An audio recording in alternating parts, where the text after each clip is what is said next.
Hey everyone, Andregat's here and welcome back to my channel. Today I will walk you through the first steps on obtaining the Incognitro, the Indecipherable Felcycle. Whether you're just starting or have already made some progress, this video covers everything from the start up until Torch Puzzle 3, so everyone can follow along. Without further ado, put on your Deerstalker hat because the game is afoot. The Grand Felcycle puzzle begins in the Karazhan Catacombs, but first we need to unlock the door that actually leads to them, so we will need a key, more specifically a peculiar key.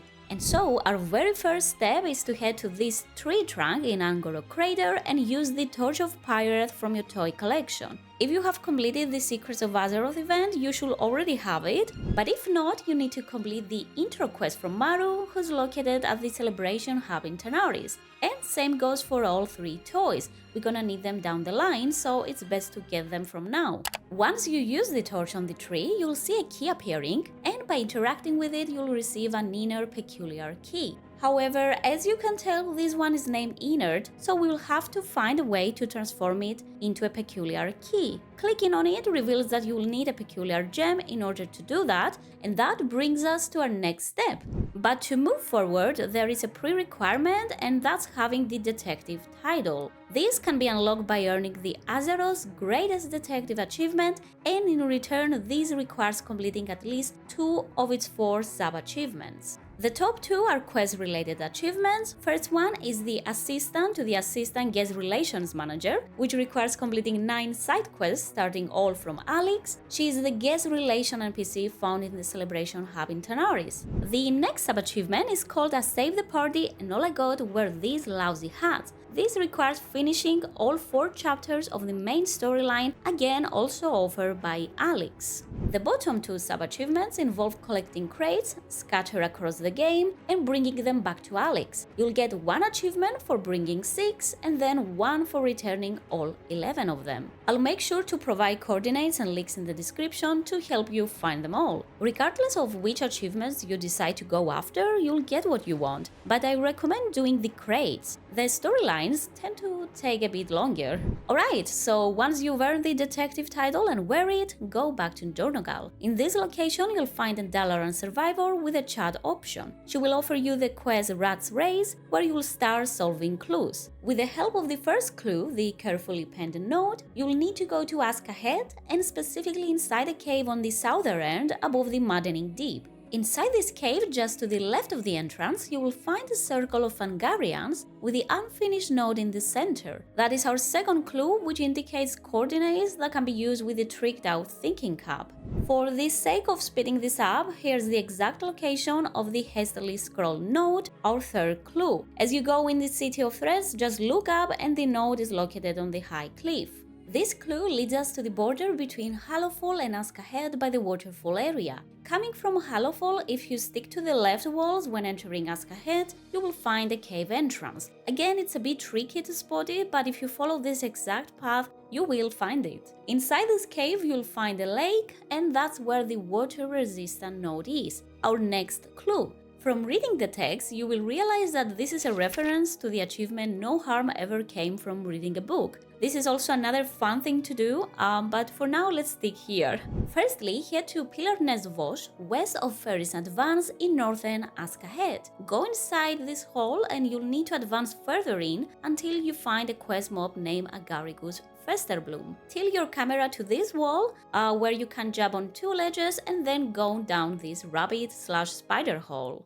Then you'll find yourself in the most bizarre looking pool, and most importantly, you will find rats. Unfortunately, you will not make it in time to confront her, as she will escape through a portal, leaving behind though the peculiar gem.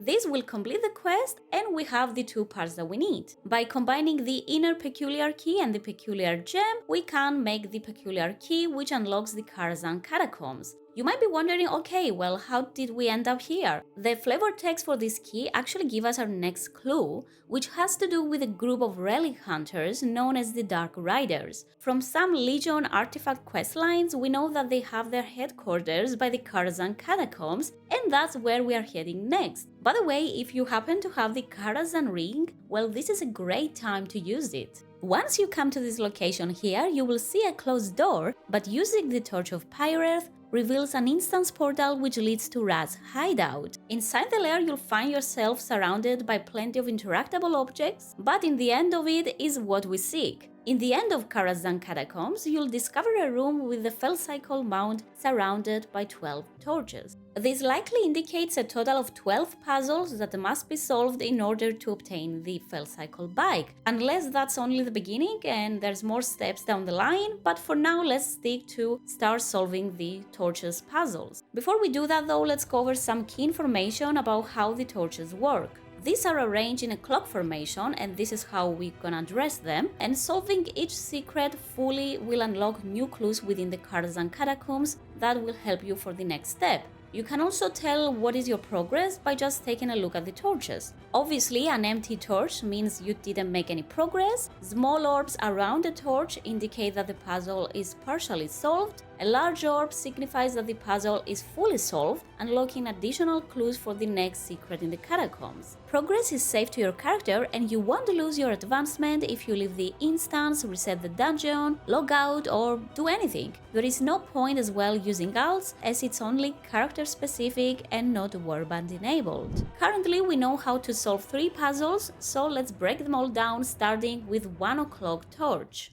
The clue for this torch comes from the lovingly handcrafted clue.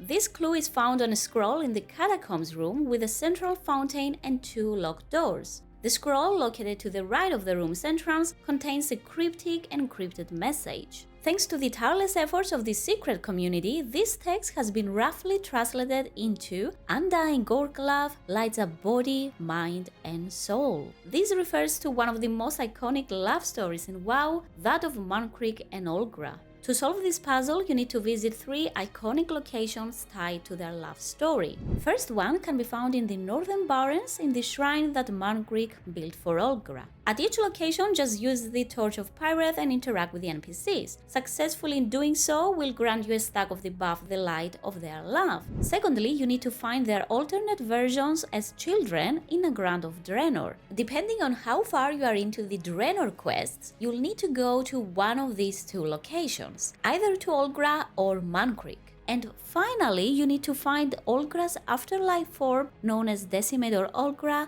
located in Maldraxxus. Once you have collected 3 stacks, the 1 o'clock torch will fully light up, completing this puzzle. Fully solving this first puzzle will unlock our next clue, which is located in the upstairs portion of the Karazhan Catacombs. After heading upstairs, instead of turning left towards the Felcycle room, just go right. You will find a crumbled note hidden behind 2 boxes. The solution to this clue isn't actually too complex. It actually takes us to the Vale of Eternal Blossoms, where you will locate a hidden Nyalotha obelisk outside of Mogushan Palace. This obelisk is near the ceiling in the highest portion of the palace and will only be visible in the BFA version of the Vale. If the timeline that you are in is different, then speak to Zidormi to switch it. Once there, you'll need the following to complete the clue: 1 of Nizoth gifts, such as Twitching Eyeball, Gift of Nizoth, or All-Seeing Eyes. Secondly, you will need a perky pack pet, summon with one of the following costumes: Doxaron costume, purchased from Vashti, the wandering merchant in Azuna, for 25,000 gold, or Yipsaron costume, a Hallow's End reward, though it's currently unavailable since the holiday has already ended. Stand near the obelisk with these 2 items and /pray. This will grant the Key of Shadows to everyone in the area within 10 yards of the obelisk.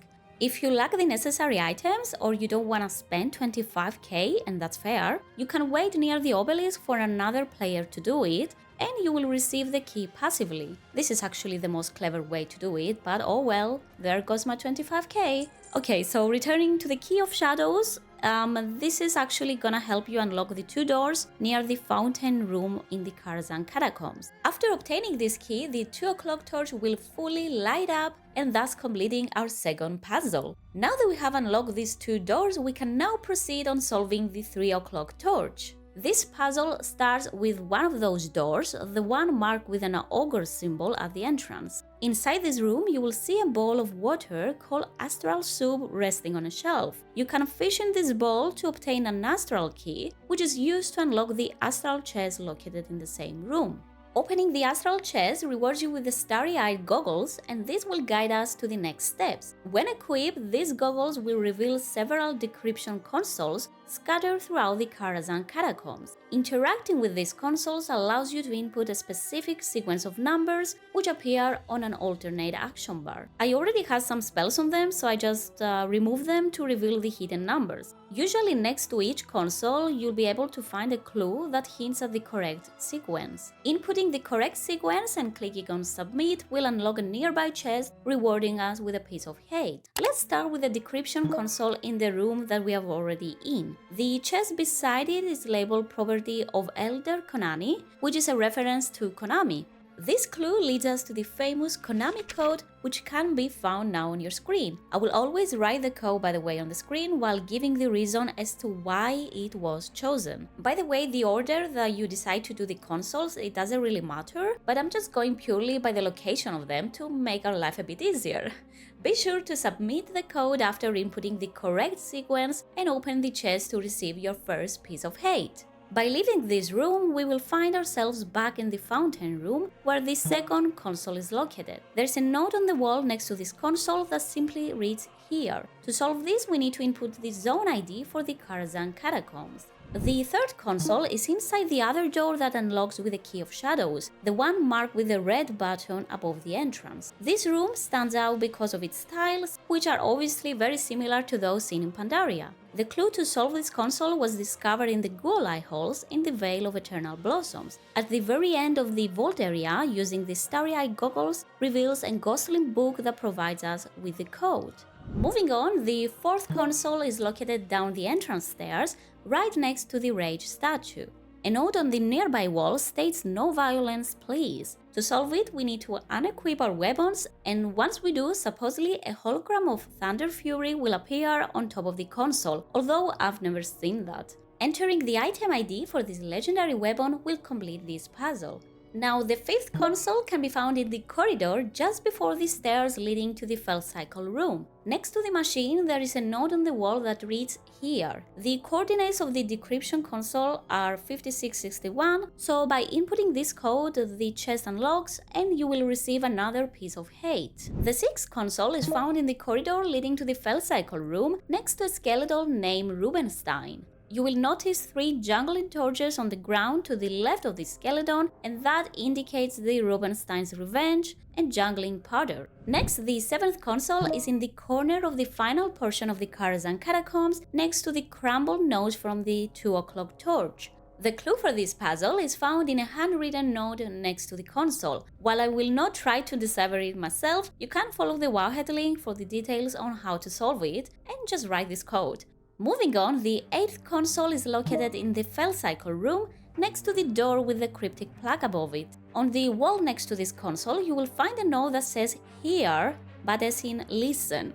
At the entrance to the dungeon, you can loot an Enquiries Lucky ear from a dead North Sea thug. Once you have this ear, use your tricked out thinking cap at the corpse location and head to the console's location. Since they are -115, then the code is 115. And finally, we have arrived to the 9th and final console, but things work a bit differently here. Instead of a single console, you will find many identical consoles in the Felcycle room, all called Feeling Lucky.